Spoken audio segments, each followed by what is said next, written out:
In 1980, the world of cinema was primed for a new space epic. Audiences, still reeling from the groundbreaking success of Star Wars in 1977, expected a similar blockbuster that would sweep them off their feet with thrilling adventures, dazzling special effects, and heroic characters. What they got instead was Flash Gordon, a film that looked like a dazzling neon dream from the outside, but was, in reality, a chaotic, eccentric, and often painfully mishandled production. On paper, it had everything a major studio could offer. A $30 million budget that was enormous for its time, designers with Oscars to their names, a director freshly inspired by his previous successes, and a legendary rock band Queen composing a soundtrack that would later become iconic.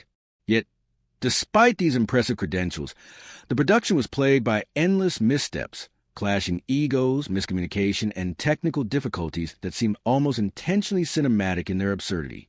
From the very first planning stages, Flash Gordon struggled to find a clear identity. It wanted to be everything at once: a serious space opera, a playful camp comedy, a dazzling visual spectacle, and a story grounded in pulp science fiction tradition. Each new idea and each strong personality involved in the production seemed to pull the project in a different direction, creating a swirl of confusion that would mark every stage of the film's development. By the time the cameras rolled, the result was a movie that had no single vision, leaving cast, crew, and even the producers themselves constantly improvising. Yet, paradoxically, this lack of control, this mix of ambition and chaos, is exactly what made Flash Gordon unforgettable.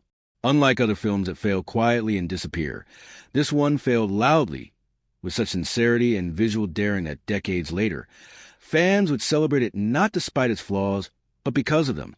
Beneath the bright, garish colors, the booming musical numbers, and the ridiculous costumes, there exists a story of ambition, artistic clashes, human frustration, and moments of sheer genius that somehow survived the chaos. Actors were trapped in costumes that hurt to wear for hours at a time. Directors argued over the tiniest creative decisions. Scripts were mistranslated and rewritten multiple times. And producers seemed more interested in spectacle than coherence.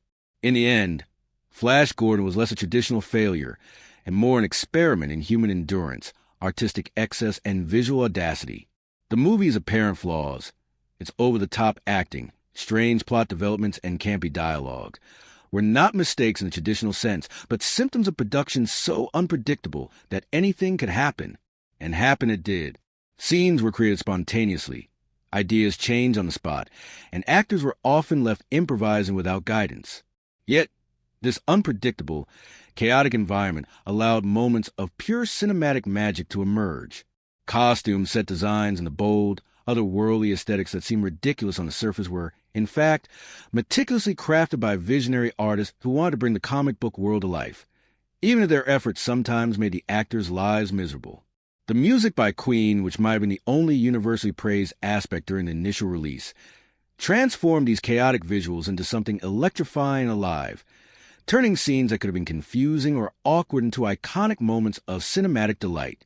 Flash Gordon is, in many ways, a film about contradiction, a production that was deeply flawed but visually brilliant, a story that made little sense yet thrilled audiences with its energy, and a disaster that ultimately became a triumph in cultural memory. Its legacy proves that sometimes the weirdest, most chaotic projects leave the strongest marks, and that true cult classics often arise not from perfection, but from chaos embraced with boldness and sincerity. The story of Flash Gordon is not just a story of a film. It is a story about ambition, imagination, human error, and the unexpected ways in which failure can create lasting magic. Before Flash Gordon became a legendary cinematic disaster, it existed as a dream in the mind of one of the most ambitious young directors of the 1970s, George Lucas. In 1975, Lucas, still riding the success of his hit American Graffiti, approached the Italian producer Dino De Laurentiis with a proposal to adapt the classic Flash Gordon comic strip into a modern motion picture. For Lucas, the material was personal. He had grown up devouring the serialized adventures of the interplanetary hero, enchanted by rocket ships, ray guns, and epic battles against villains like Ming the Merciless. Those stories shaped his imagination and inspired the sense of wonder that would eventually define his career. Flash Gordon wasn't just a childhood memory for him. It was the foundation of everything he wanted to achieve in filmmaking. However, De Laurentiis, A man known for his grandiose films, immense wealth, and immense ego, was unimpressed. At the time, in his mid-50s, he had already produced dozens of elaborate, expensive movies and considered himself an expert in the art of spectacle. To him, Lucas was just another inexperienced young director with big ideas but little influence. According to accounts, when Lucas pitched Flash Gordon, De Laurentiis dismissed him almost instantly, citing issues with the rights and expressing skepticism that the material could attract modern audiences. That single rejection, seemingly trivial at the time, set off a chain of events that would profoundly affect the future of science fiction cinema. Rather than giving up, Lucas channeled his frustration and creative energy into developing a wholly original universe. He poured every ounce of ambition, inspiration, and meticulous planning into writing what would become Star Wars. Over the next 2 years, Lucas built a universe complete with new planets, characters, and mythology, a universe that blended the epic adventure of pulp comics with groundbreaking special effects. When Star Wars premiered in 1977, it was nothing short of a cultural revolution. It shattered box office records, inspired countless filmmakers, and cemented Lucas's status as one of the most influential directors in cinematic history. The irony, however, was not lost on De Laurentiis. The same young director he had dismissed for being naive had now created a billion-dollar phenomenon out of the very type of story he had rejected. Suddenly, Flash Gordon, which had once seemed outdated and irrelevant, looked like buried treasure to the Italian producer. The timing was perfect. Science fiction had become commercially lucrative, and De Laurentiis wanted a piece of the boom. But unlike Lucas, he did not have a personal connection to the source material. He didn't feel the wonder or nostalgia that had driven Lucas. Instead, he wanted to replicate the success of Star Wars by capturing its spectacle, color, and energy without understanding the emotional or narrative foundations that made Lucas's work resonate. This lack of connection would prove critical. While Lucas approached Star Wars with vision and care, De Laurentiis approached Flash Gordon with ambition and confusion. He wanted a film that was bigger, glossier, and more extravagant than Star Wars, but his expectations were often contradictory. He demanded a mix of comedy and drama, pulp and high art, American sensibilities and European style, all within a single production. These conflicting goals planted the seeds for the chaos that would dominate the set and define the film's identity or lack thereof. The rejection, while devastating for Lucas, indirectly allowed Flash Gordon to become the weird, chaotic, and iconic film that history remembers. Without that no from De Laurentiis, Lucas might have never created Star Wars, and the cinematic landscape of the late 20th century could have been profoundly different. In many ways, the story of Flash Gordon begins not on the set of the movie, but in that small office in Rome, where one producer's dismissal inadvertently gave birth to one of the greatest film franchises in history, while also sowing the seeds for a cult classic that would endure decades later. With George Lucas no longer in the picture, Dino De Laurentiis turned his attention to creating Flash Gordon himself, determined to capitalize on the newly booming science fiction market. He was a man of grand vision and boundless ambition, but also one whose ideas were often contradictory, impulsive, and impossible to realize cohesively. De Laurentiis wanted a film that combined the flashy glamour of European art cinema with the thrilling, accessible action of American pulp stories. He envisioned a project that was at once comedic, dramatic, epic, and operatic. He wanted a movie that would dazzle audiences with its sets, costumes, and special effects, yet still feel personal, intimate, and emotionally engaging. These conflicting desires immediately set the stage for chaos, as every creative professional brought on board struggled to understand what the final vision was supposed to be. De Laurentiis' first major move was to hire Nicholas Reg, the British director renowned for his visually inventive work on The Man Who Fell to Earth.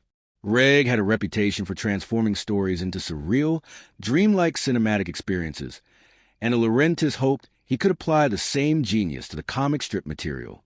Reg, committed to his craft, spent a full year studying old Flash Gordon comics, sketching storyboards, and conceptualizing a version of the film that was utterly unlike anything Hollywood had ever seen.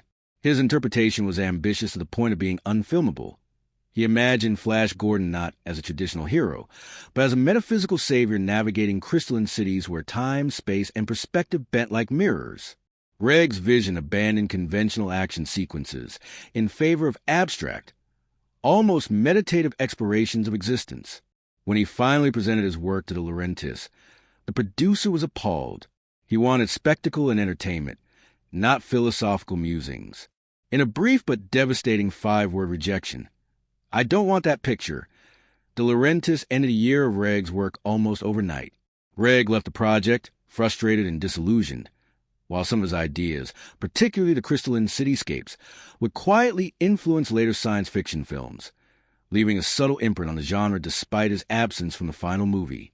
De Laurentiis' next attempt was equally ambitious, albeit more chaotic. He approached Federico Fellini, the legendary Italian filmmaker, who had even drawn underground Flash Gordon comics during Mussolini's ban on American media in the 1930s. Fellini, however, refused, citing his busy schedule and his unwillingness to direct an American comic book adaptation. In response, De Laurentiis made what could only be called a petty gesture. He named Princess Aura's pet creature Fellini in the script, a half-tribute, half-insult to the director. With his top choices gone, De Laurentiis turned to Mike Hodges, a director celebrated for his gritty crime thriller Get Carter, but who had no experience in fantasy or science fiction. Hodges, when approached, assumed the call was a joke, but he soon found himself responsible for one of the most chaotic productions in cinema history. The script, meanwhile, was a disaster waiting to happen. Lorenzo Semple Jr., famous for his work on the Batman television series and the 1976 King Kong remake, was hired to write a fast-paced adventure with humor and clarity. Yet the language barrier between the Italian producers, British technicians, and American actors, combined with mistranslations that rendered dialogue nonsensical, turning a tall, beautiful woman enters a room into a beautiful cat walks in, made coherent storytelling nearly impossible. Every day, new pages contradicted the previous ones, leaving cast and crew improvising constantly. Scenes were created spontaneously, props appear without explanation, and actors are left confused about tone, intent, and character motivations.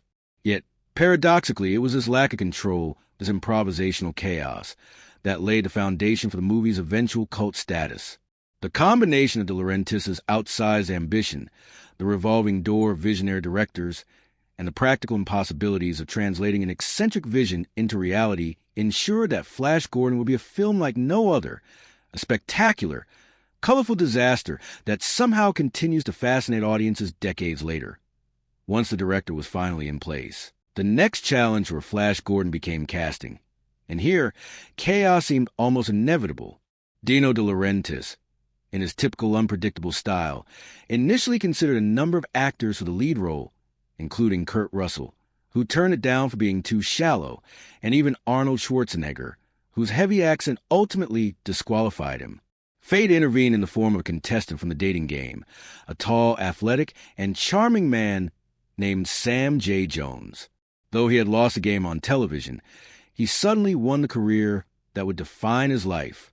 With no major acting credits and only a small role in the comedy 10 alongside Bo Derek, Jones was chosen to play Flash Gordon because he fit the physical ideal, blonde, buff, and distinctly American. While the choice seemed fortuitous on paper, his arrival on set quickly became a source of tension. Jones struggled with painful blue contact lenses that blurred his vision so severely he sometimes ripped them out just to read his lines. He clashed with crew members, argued with producers, and later flew back to Los Angeles over Christmas break, never fully returning to set.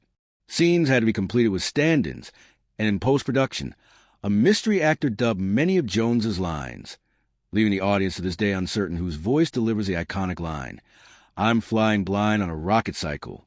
While Jones battled his own challenges, co-star Melody Anderson, cast as Dale Arden, endured a different kind of turmoil.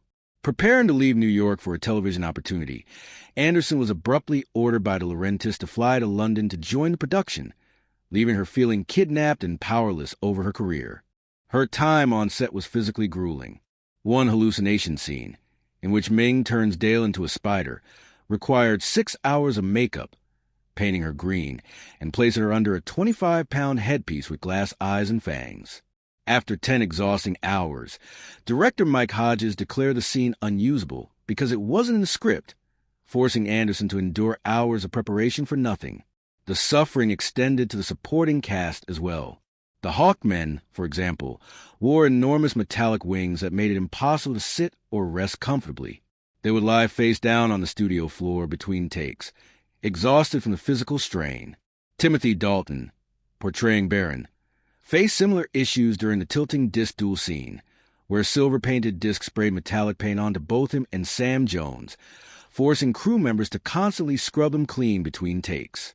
The production was one of the first films to rely heavily on blue-screen technology, and actors were often suspended in midair, surrounded by wires and black curtains, required to react to imaginary settings.